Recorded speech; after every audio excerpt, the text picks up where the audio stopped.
बच्चू कडू यांनी शेतकऱ्यांसाठी नागपूर येथे हायवेच्या हायवे जाम केले.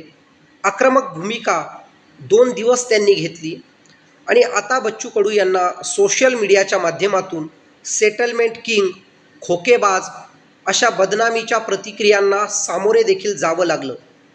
परंतु बच्चू कडू यांच्यासोबत, त्यांच्या आसपासच्या लोकांसोबत मी स्वतः देखील 3 वर्ष काम केलं.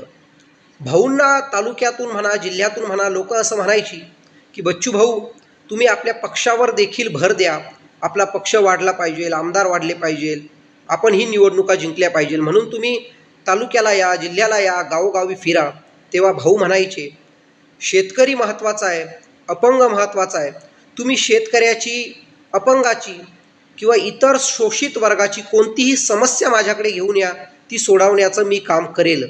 आपल्याला काम महत्त्वाचं आहे, पक्ष महत्त्वाचा नाही.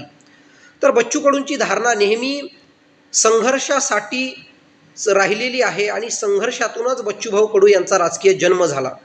म्हणून जे काय सोशल मीडिया इन्फ्लुएन्सर्स आहेत त्यांनी एवढं लक्षात ठेवावं की सामाजिक मीडियाच्या, मोबाईलच्या माध्यमातून आंदोलनं, उपोषणं, मोठ्या लढाया जिंकता येत नसतात.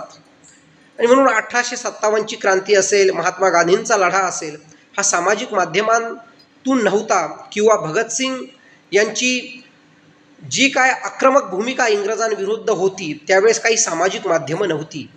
म्हणून सामाजिक माध्यमांच्या जोरावर ग्राउंड लेव्हलवर जो संघर्ष करतो त्याला बदनाम करण्याचं काम करू नका.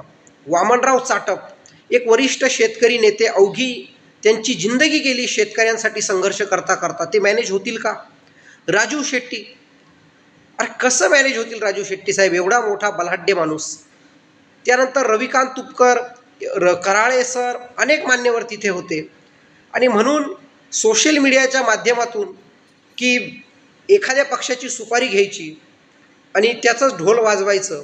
आता देवेंद्र फडणवीस, एकनाथ शिंदे, अजित पवार यांना प्रश्न विचारले पाहिजे की शेतकऱ्यांसाठी तुम्ही काय करणार? नुकसान भरपाई देणार का? पीक विमा त्यांच्या खात्यात लवकरात लवकर जमा करणार का?